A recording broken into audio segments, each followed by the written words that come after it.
t'inquiète, ça va. Bon alors, tes vacances, vas-y, raconte-moi. Bah moi ouais super, j'étais à Paris, après j'étais avec les amis. Génial.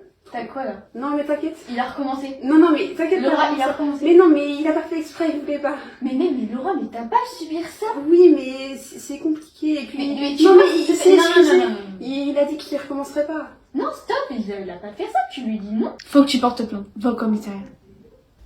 Bonjour. Bonjour, asseyez-vous. Bonjour. Alors, vous êtes venu pour dénoncer des violences conjugales, n'est-ce pas? Oui. Alors, vous pourrez nous en dire plus, par exemple, comment se passe une journée en présence de votre mari? Pourquoi il s'énerve? Après, c'est peut-être lié avec votre tenue. Soyez un peu plus discrète. Vous voyez ce que je veux dire? Je comprends pas. Non, mais n'écoutez pas mon collègue. Nous allons tout faire pour vous aider, madame. D'accord, merci. Après délibération de la cour et des jurys, Monsieur Dubois, accusé de violence conjugale, physique et morale envers sa femme, Madame Dubois, est condamné à 5 ans de prison ferme et 75 000 € d'amende. L'audience est levée.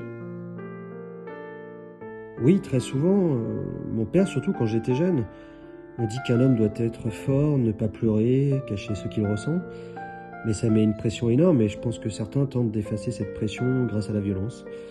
Ce serait comme un moyen d'extérioriser toute cette tension, de souffler un coup.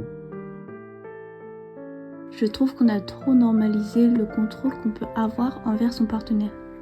Par exemple, fouiller dans son téléphone ou choisir sa tenue peut paraître aujourd'hui quelque chose de normal, alors que ce n'est pas le cas. Toute petite, on nous habitue à rester discrète. C'est peut-être pour ça qu'à l'âge adulte, on a plus de mal à s'imposer. Mais nous n'avons pas à nous effacer face aux hommes sous prétexte qu'ils sont plus écoutés. On oublie souvent que les violences conjugales sont aussi, mais surtout, le reflet d'une éducation genrée. Dès l'enfance, la socialisation des garçons valorise des comportements comme la violence ou le contrôle, tandis que chez les filles, on va plutôt leur demander d'être calmes, douces et discrètes. Pour mettre un terme à toutes ces situations, il faut en priorité déconstruire ces stéréotypes, en faisant par exemple en sorte que les garçons se montrent empathiques dès leur plus jeune âge, mais aussi que les filles n'oublient pas l'importance qu'elles ont dans la société avec leurs paroles et le poids des mots qu'elles ont. C'est ainsi qu'on fera évoluer les générations futures et qu'on pourra permettre de grandir dans un monde meilleur.